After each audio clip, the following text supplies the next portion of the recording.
บรรดาท่านผู้ฟังท่านผู้ชมที่มีอุปการะคุณในการกดติดตามกดไลค์กดแชร์เพื่อที่จะแบ่งปัน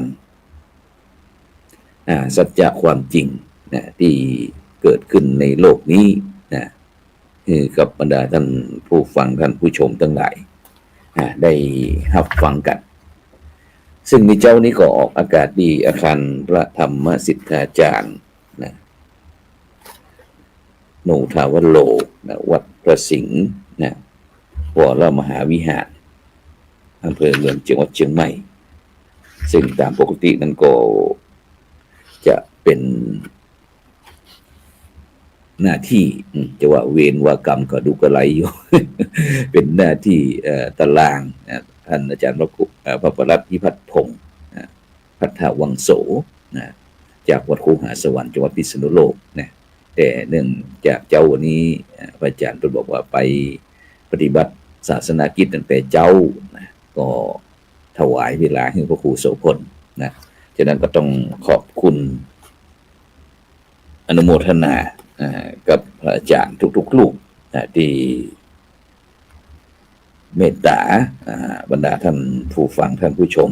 ได้นำนานาสาระธรรมะขององค์พระสัมมาสัมพุทธเจ้ามามาจ๋า มาเอิญมากล่าวกับบรรดาท่านผู้ฟังทั้งหลายซึ่งการดำเนินชีวิตตามความเป็นจริงบรรดาท่านผู้ฟังทั้งหลายในปัจจุบันนี้มนุษย์คนเฮาก็จำเป็นที่จะต้องเรียนรู้เรียนรู้ทุกสิ่งทุกอย่างที่ได้พบได้เห็นที่ได้คิดได้ทำเพราะว่าทุกสิ่งทุกอย่างเหล่านี้มันเป็นโลกธรรมโลกธรรมมีสุขมีทุกข์มีสมหวังมีผิดหวังมีฮักมีจากมีจรวนเวียนเปลี่ยนไปในสังสารวัฏฉะนั้นโดยเฉพาะมนุษย์หรือว่าสรรพสัตว์ต่างๆในโลกปัจจุบันเนี่ยจะต้องมีองค์ความรู้จงมีสติจะต้องมีปัญญาที่สามารถที่จะพิจารณาไตร่ตรองสิ่งที่เกิดขึ้นถ้าบุคคลใดท่านใดบ่ใจสติบ่ใจปัญญาก็อาจจะถูกหลอกเอาง่ายๆแต่ก่อนนี้ เป็นละเด็กละอ่อนนี่เขาจะผู้หลักผู้ใหญ่พ่อแม่ผู้ใหญ่ต่างๆเพิ่นก็จะบอกว่าระวังผีหลอกเด้อ ระวังผีหลอกเฮาก็กลัวละเพราะว่าความมืดนั้นเฮาบ่ได้หันพอตานอกบ่หันแต่ถ้าเฮาได้มีตาในก็จะสามารถที่หันความจริงในความมืดในท่ามกลางความมืดมีความมืดมันก็มีสว่างเพราะฉะนั้นเนี่ยบรรดาท่านผู้ฟังทั้งหลายสมัยก่อนได้เคยไปอยู่ที่วัดพระพุทธบาทตากผ้าตำบลมะกอกอำเภอป่าซางจังหวัดลำพูนก็ได้ยินได้อ่านหนังสือของได้ฟังเทศได้ฟังธรรมเทศธรรมของหลวงปู่ครูบาพรหมจักโกหรือว่าพระสุคมยานเถระครูบาวัดตากผ้าเป็นบอกว่าผีหลอกก็ยังพอทน แต่คนหลอกคนมันเจ็บจำน้ำใจซึ่งครูบาได้อู้ถึงเรื่องเป็ดดิบเป็ดสุกซึ่งหลายท่านหลายคนก็คิดมันก็ว่ามันคืออะไรอย่างเป็ดดิบเป็ดสุก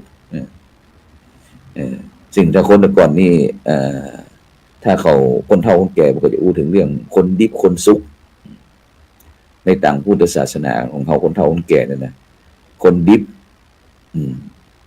เพิ่นก็อธิบายว่าก็คือคนที่บ่ได้บวชได้สงฆ์คนสุขก็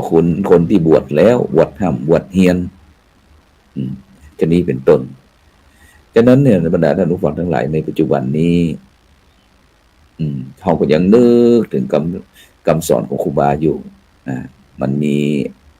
สามเณรรูปหนึ่งนะได้ไปบวชที่วัดพระพุทธบาทตากผ้านะแล้วก็ได้อยู่กับเปื่อนสามเณรซึ่งสมัยก่อนนั้นก็ลูกพระลูกเนรที่วัดพุทธบาทตากผ้านะจะหนักนะฉะนั้นก็บอกว่าจะเป็นเรื่องการทำความสะอาดการรับอาหารบิณฑบาตการศึกษาเราเรียนทุกอย่างเนี่ยที่วัดพุทธบาทตากผ้านี่นะสามเณรนี่จะต้องมีเวรเป็นห้องเวรนะตื่นเช้าขึ้นมาก็6 โมงนี่ก็เอาละกวาดบริเวณดินแดนแห่งศิลาแรงเสร็จแล้ว7 โมงนี่ก็รับอาหารบิณฑบาตนะพระมหาเถระสายวิปัสสนาเพิ่นก็จะออกไปรับอาหารบิณฑบาตแถวพุ่นนำตลาดกาตรีตั้งในเมืองในตัวอำเภอ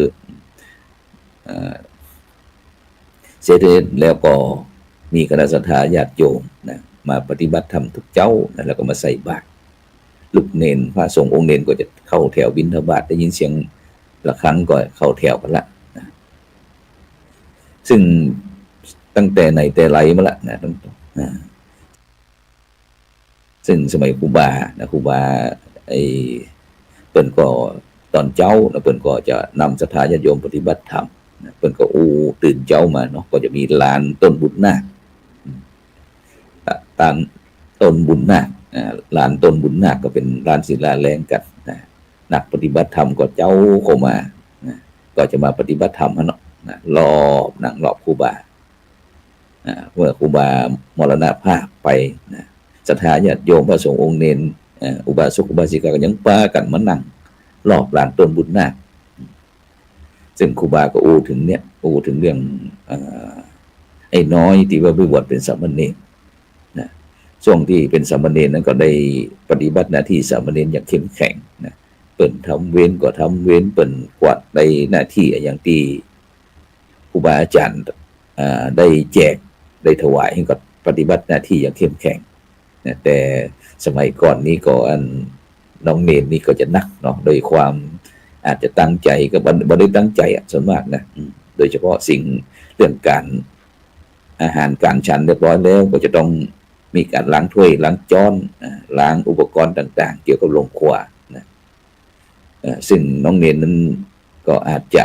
เผลอไปนะอาจจะเป็นจานบินพ่องจ้อนบินพ่องแก้วบินพ่องนะซึ่งบอกว่าจะเป็นอย่างต่างๆอุปกรณ์ก็ได้ชำรุดทรุดโทรมไปเนาะ หลังจากนั้นน้องเนรก็ได้ลาสิกขาไปนะสิกขาไปก็ร่างกายนะบ่ค่อยสบายนะ3 วันดี4 วันไข้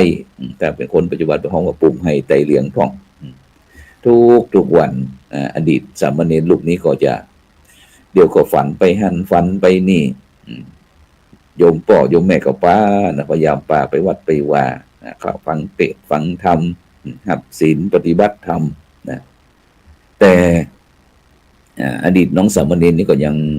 สุขภาพร่างกายก็ลุ่มดอนนะก็จนบางครั้งก็ฝันไปกินปุ้นกินเฟวันหนึ่งก็ฝันนะว่าได้มาที่วัดพุทธบาทตากผ้าเสร็จเรียบร้อยแล้วก็มาสอบอย่างกินที่บริเวณโรงครัวเนี่ยฝันนะส่วนครูบาพร้อมถึงศิษยานุศิษย์อุบาสกอุบาสิกาต่างๆก็ปฏิบัติธรรมนะตี 3 ตี 4นี่ตื่นแล้วนะในเจ้าวันนั้นก็ปะทบมานี่กู้กับวัดอยู่แล้วนะก็เห่าหอนนักหนาป้าป้านแล้วก็มีแม่ขาวออกมาก็ปัดท่อเองว่านะ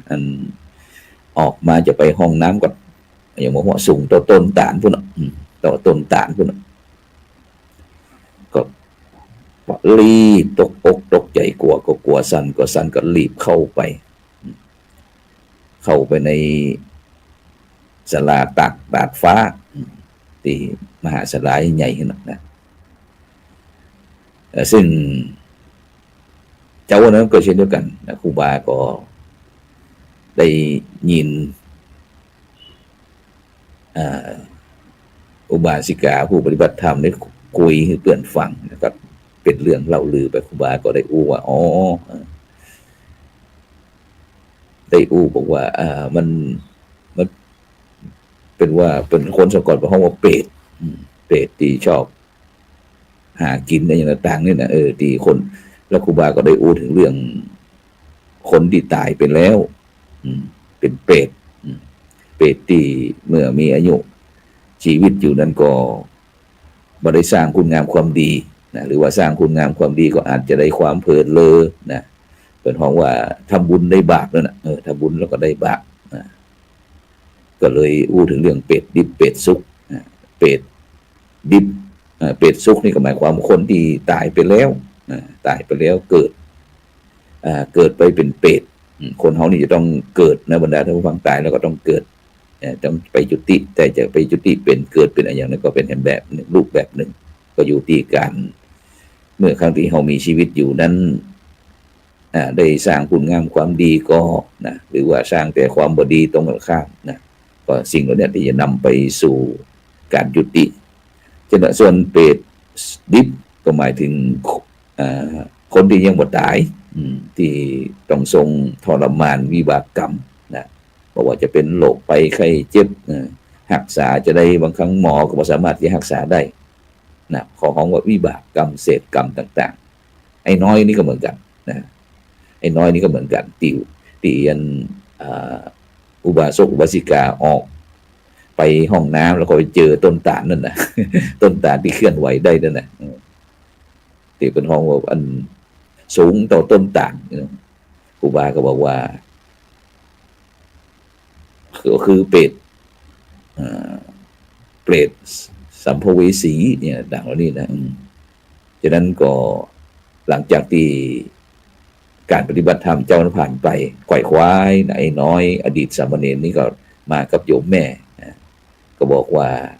มากราบครูบาเป็นรายงานครูบาว่าเป็นศิษย์เป็นสามเณรเคยบวชตรงนี้นะครูบาก็มีเมตตาธรรมนะก็ได้พินิจพิจารณานะกับสนทนาธรรมนะฝึกสอนกรรมฐานของอย่างต่างๆนี่ไอ้น้อยนะว่าจะเป็นลืมเด้อนะจงปฏิบัติยังบ่มีก็วันละ10 นาทีก็ดีนะซึ่งไอ้น้อยก็รุดปากมาว่าแต่คืนนี่ก็ฝันมาที่วัดพระพุทธบาทตากผ้าก็มาเสาะหากินตลาดหากินที่เนี้ยที่ลงครัวนะแล้วก็หันสุขภาพร่างกายก็สุดสมหลุ่มดอนไปหาหมอก็บอกฮู้สาเหตุหมอก็บอกฮู้จะวินิจฉัยจะได้ก็จาดไปตามอาการนะฉะนั้นก็ครูบาก็ได้ความเมตตาธรรมลูกศิษย์ก็เลยบอกว่าน้อยมึงกลับไปบ้านแล้วก็หาสิ่งของต่างๆนะเพราะว่าจะเป็นถ้วยจ้อนแก้วถาดอะไรอย่างต่างๆที่วัดพึงใจเนี่ยเสียศาสตร์ต่างๆเอาไปตานเอาไปถวายถ้าพุทธบัตรภาพของว่าตานทรายตานแตนบรรดาท่านผู้ฟังทั้งหลายไอ้น้อยก็ไปนะครับโยมป่อโยมแม่นะโยมป่อโยมแม่ก็ใจดีนะก็พาลูกพาหลานอดีตสามเณรนั้นซื้อสิ่งของแล้วก็ไปตานทรายตานแตนนะซึ่งตรงนี้ก็หายวันหายคืนจนสุขภาพร่างกายไอ้น้อยคืนปกติฉะนั้นหลวงปู่ก็จะอู้ถึงเรื่องเป็ดดิบเป็ดสุกฉะนั้นเวรกรรมต่างๆที่ได้กระทำเนี่ยบรรดาท่านผู้ฟังทั้งหลายกรรมคือการกระทำทำดีเป็นห้องว่าเป็นบุญทำบ่ดีเป็นห้องว่าเป็นบาปทางพุทธศาสนาเขาว่ากุศลกับอกุศลเพราะฉะนั้นบุคคลทำจะได้เช่นนั้นนะหว่านพืชเช่นไรได้ผลเช่นนั้นทำดีก็ย่อมได้ดีทำบ่ดีก็ย่อมได้บ่ดีเพราะฉะนั้นโดยเฉพาะในโลกปัจจุบันเนี่ยบรรดาท่านผู้ฟังทั้งหลายถ้าเขามีสติเขามีปัญญานะ ซึ่งเป็นห้องว่าอันเป็นธรรมะนะที่เกื้อกูลซึ่งกันและกันนะเกื้อกูลซึ่งก็อะไรท่านหลายคนก็เกื้อกูลมันคืออะไรอย่างชื่อคนไกลนะเกื้อกูลตรงนี้บรรดาท่านผู้ฟังทั้งหลายก็หมายถึงสนับสนุนซึ่งกันและกันนะโดยเฉพาะหลักธรรมในปัจจุบันที่เราจะต้องนำมาใช้ก็คือเรื่องสตินะแล้วก็สัมปชัญญะนะสติความระลึกได้นะสัมปชัญญะคือความรู้ตัวเพราะฉะนั้นเนี่ยบรรดาท่านผู้ฟังทั้งหลายทำสองตัวเนี่ยมันจะสนับสนุนกันเหมาะสมอย่างยิ่งนะที่พี่น้องพุทธศาสนิกชนเขาจะต้องมาพินิจพิจารณานะหลายท่านหลายคนก็อาจจะคาดหวังหลายท่านหลายคนก็ถามว่ามันเกิดอะไรอย่างมันเกิดขึ้นในประเทศไทยซึ่งเขาท่านทั้งหลายก็ต้องตั้งสติให้ดีนะแล้วก็พินิจพิจารณานะนำหลักธรรมคำสอนต่างๆที่เขาได้ฟังครูบาอาจารย์ได้ศึกษาด้วยตนเองได้การศึกษาด้วยการอ่านการอย่างต่างๆแล้วเนี่ยนะเอามาใช้นะ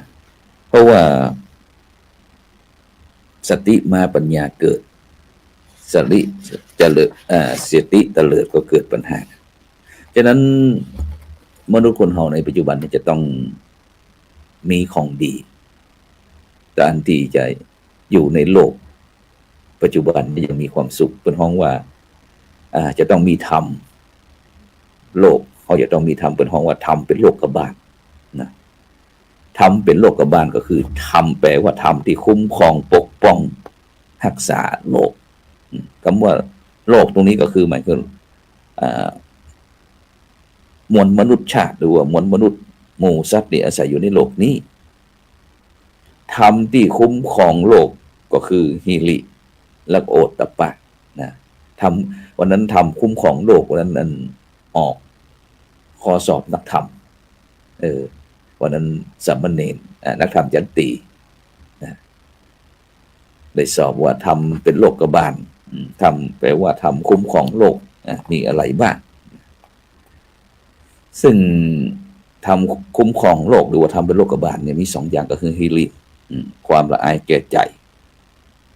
ส่วนโอตตัปปะแปลว่าความเกรงกลัวเกรงกลัวตัวนี้คือเกรงกลัวต่อบาปต่อความบดีซึ่งถ้ามนุษย์คนเฮาเนี่ยมีหลักธรรมอยู่สองประการเนี่ยโลกก็จะร่มเย็นนะซึ่งในปัจจุบันนี้ไม่ว่าจะเป็นแม่น้ำห้วยหนองคลองบึงป่าไม้เหล่าสัตว์ทั้งหลายนะก็ถูกทำลายผลสุดท้ายเนี่ยบรรดาท่านผู้ฟังทั้งหลายเดี๋ยวนี้ปะทอกชาอูถึงเรื่องน้ำเขื่อนภูมิพลเนี่ยโอ้โหก็เป็นประวัติศาสตร์เหมือนกันนะน้ำเต็มอัตตาเลยเต็มอัตตาฉะนั้นเนี่ยฮิริความละอายแก่ใจซึ่งก็จะตรงกันข้ามกับคำว่าอะฮิริกะโอตตัปปะตรงกันข้ามกับคำว่าอโนตตัปปะอะฮิริกะก็ความไม่รู้จักละอายบ่ละอายแก่กะใจทำอะไรอย่างก็มักจะทำตามใจตนเองเป็นส่วนใหญ่ฉลาดในการสื่อสารฉลาดในการพูดฉลาดในการทำมาหากินแต่นะไม่รู้จักเกรงใจเห็นใจทำร้ายจิตใจซึ่งกันและกันนะอย่างจารีตประเพณีกฎหมายที่เขาวางไว้เพื่อความเป็นระเบียบเรียบร้อยแล้วก็เป็นความสุขส่วนรวมกันต่างๆสังคมบางทีก็ไปละเมิดเอายศเอาฐานะเอาบรรดาศักดิ์ที่ตัวเองมีเนี่ยไปข่มขู่ข่มเหงคนอื่นหรือใจอภิสิทธิ์เหนือคนอื่นในปัจจุบันนี้นะซึ่งที่วัดพระสิงห์วรมหาวิหารนี่ก็เช่นเดียวกันนะทุกวันก็จะมีรถตั้งรถโดยสารพ่องรถศรัทธาญาติโยมที่มาแสวงบุญพ่องนะรถคนการคนงานพ่องนะก็ต้องอาศัยนะมาจอดที่วัดนี่แหละนะเพราะวัดนี้เป็นวัดของทุกๆคนด้วยนะแต่บางคนก็ อาจจะเผลอเลอประมาทนะประตูวัดประตูกุฏิประตูศาลาต่างๆนะก็มักจะมีว่าห้ามที่นี่ห้ามจอดนะที่หน้าประตูนะเพราะว่าจะมีการเข้าการออกแต่ก็ยังมีคนบรรดาท่านผู้ฟังทั้งหลายบอกว่าจะเป็นคนก่อน เอารถมาจอดเอายานพาหนะมาจอดตรงขวางประตูน่ะจะอีกก็มีเสร็จแล้วเวลาได้รับการตักกันเตือนกันบอกกันกล่าวกับมันบอกว่าจอดกำเดียวก็ได้กำเดียวกำเดียวกำเดียวกินได้บรรดาท่านผู้ฟังทั้งหลายนะแต่ถ้าอู้ถึงเรื่องมารยาทเรื่องสามัญสำนึกคนสามัญธรรมดาเนี่ยก็นึกได้ว่าอันนั้นมันคือต่างเข้าต่างออกก็เหมือนถนนหนทางเนี่ยถ้าเขาสมมติว่าเขาอยู่ๆเขารถไปจอดเนี่ยบรรดาท่านผู้ฟังทั้งหลายที่ว่าไปเดินขวางเนี่ยมันก็ทำให้เสียระบบถ้าต่างคนต่างทำตามใจตนเองแล้วความเดือดร้อนกันกับผลกระทบก็ย่อมไปกระจายเปื้อนร่วมโลกเปื้อนร่วมชุมชนหมู่บ้านสังคมประเทศชาติก็ได้รับผลกระทบได้รับความเดือดร้อนซึ่งตรงกับคำถ้าเราทำแล้วเนี่ยสร้างความเดือดร้อนเปื้อนร่วมโลกผลท้องกับความบดีและบรรดาท่านผู้ฟังทั้งหลายนะฉะนั้นหลายคนอาจจะมาถามอยู่นะว่าความดีมันคืออะไรอย่างความบดีคืออะไรอย่างซึ่งก็ครูบาอาจารย์ก็ได้ตอบแล้วว่าความดีก็คือการที่เราทำอะไรอย่างก็จ้างอะไรก็ตามนะถ้าทำไปแล้วคนอื่นตนเองก็เดือดร้อนญาติพี่น้องก็เดือดร้อนเพื่อนร่วมโลกก็เดือดร้อนนี่คือความบดีทำไปแล้วตนเองก็มีความสุขคนรอบข้างก็มีความสุขเจ้าโลกก็มีความสุขนะนี่เป็นความดีเนี่ยฉะนั้นเนี่ยบรรดาท่านผู้ฟังทั้งหลายนะในปัจจุบันเนี่ยนะแต่ก่อนในปัจจุบันนี้นะเอาก็มานึกถึงคำสอนของคนเฒ่าคนแก่ผู้สูงอายุต่างๆนี่เถอะเนาะว่าแต่ก่อนในเรื่องโดนผีหลอกที่ไหนเสียงนั้นเสียงนี้ตุ๊บๆตับๆผีหลอกป้ากันหกป้ากันวิ่งเนี่ยเป็นละอ่อนนี่ม่วนแต่ในปัจจุบันเมื่อเป็นคนใหญ่ขึ้นเริ่มสูงอายุขึ้นก็ฮ้องว่าคนหลอกคนในปัจจุบันเนี่ยบรรดาท่านผู้ฟังทั้งหลายนะซึ่งถ้าบรรดาท่านผู้ฟังทั้งหลายมีประสบการณ์เป็นนักเขย่าอีกเถอะเนาะปัจจุบันที่คนหลอกคนบรรดาท่านผู้ฟังทั้งหลายแม้แต่ผีก็ยังโดนหลอกก็มีปัจจุบันนี้คนหลอกผีไม่ใช่ผีหลอกคนนะคนหลอกผีแล้วก็คนหลอกคนในปัจจุบันนี่นะฉะนั้นในปัจจุบันเนี่ยบรรดาท่านผู้ฟังทั้งหลายนะยิ่งสแกมเมอร์คอเซ็นเตอร์หวยแซ่ๆนี่แม่นหมดเลยบรรดาท่านผู้ฟังทั้งหลายคนหลอกคนนะฉะนั้นเนี่ยสิ่งตัวเนี้ยที่มีเกิดขึ้นในยุคปัจจุบันเนี่ยถ้าเฮาใจสติสัมปชัญญะพิจารณาเฮาก็จะหันนะตะกี้เฮาได้อูอหิริกะนะความบละอายแล้วก็อนุตตัปปะแปลว่าไม่เกรงกลัวต่อบาปบ่เกรงกลัวต่อกฎแห่งกรรมบ่เกรงกลัวต่อความลำบากในผลแห่งกรรมบ่เกรงกลัวว่าตนเองจะเดือดร้อนสังคมจะเดือดร้อนบ่เกรงกลัวว่าจะไปสู่ทุกขติภูมิ ทุกขติภูมิก็คือเรื่องนรกนี่ต่างพระพุทธศาสนาของเราเพราะฉะนั้นเนี่ยบรรดาท่านผู้ฟังทั้งหลายคนที่ไม่เกรงกลัวต่อบาปต่อกรรมต่างๆเหล่านี้นะก็จะต้องไปรับผลอย่างแน่นอนแต่บุคคลที่ถูกหลอกก่อนเนี่ยเหมือนกับแมงเม่าเข้าไฟบรรดาท่านผู้ฟังทั้งหลายนะฉะนั้นการดำเนินชีวิตในยุคปัจจุบันนี้ก็จำเป็นที่จะต้องมีสิ่งที่ปึงที่ยึดที่เหนี่ยวนะฉะนั้นก็ในเจ้าวันนี้ก็ได้เอาหัวข้อทำเกี่ยวกับเรื่องสติสัมปชัญญะสติความระลึกได้สัมปชัญญะความรู้ตัวเป็นธรรมที่เกื้อกูลซึ่งกันและกันแล้วก็ทำคุ้มครองโลกนะฮิริโอตตัปปะนะฉะนั้นก็ อยากจะให้บรรดาท่านผู้ฟังท่านผู้ชมได้นำไปใช้ฉะนั้นก็ในบ่ายวันนี้นะตั้งคณะสงฆ์ภาค7ในเมตตาธรรมของพระเดชคุณหลวงพ่อพระธรรมเสนาบดีนะก็ได้นัด หลวงพ่อเจ้าคณะจังหวัดรองเจ้าคณะจังหวัดนะเจ้าคณะอำเภอรองเจ้าคณะอำเภอแล้วก็พระเลขานุการก็จะได้มีการประชุมตั้งสูงนะเพื่อที่จะได้เตรียมงานมหกรรมหน่วยอบรมประชาชนประจำตำบลคณะสงฆ์ภาค7นะซึ่งก็จะมีจังหวัดเชียงใหม่นะลำพูนนะแล้วก็แม่ฮ่องสอนนะซึ่งจะประชุมวันนี้เวลาบ่ายโมงนะฉะนั้นก็ระหว่างวันที่5-6-7ธันวาคมเนี่ยนะ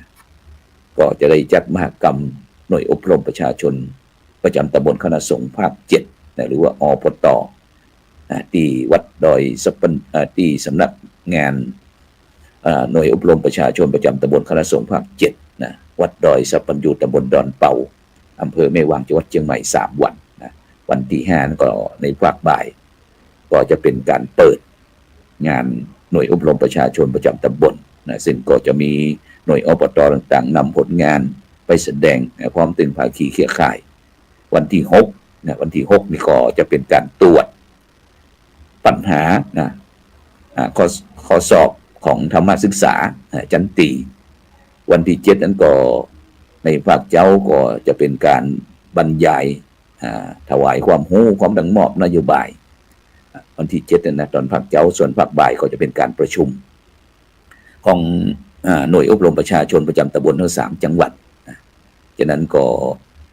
จะมีนิทรรศการต่างๆนั้นก็บรรดาท่านผู้ฟังท่านผู้ชมก็ไปเด้อไปร่วมงานตั้งแต่วันที่5ตอนบ่ายนั้นก็พิธีเปิดวันที่6นั้นก็พระสงฆ์สามเณรคณะครูบาอาจารย์พระเลขาต่างๆก็จะตรวจ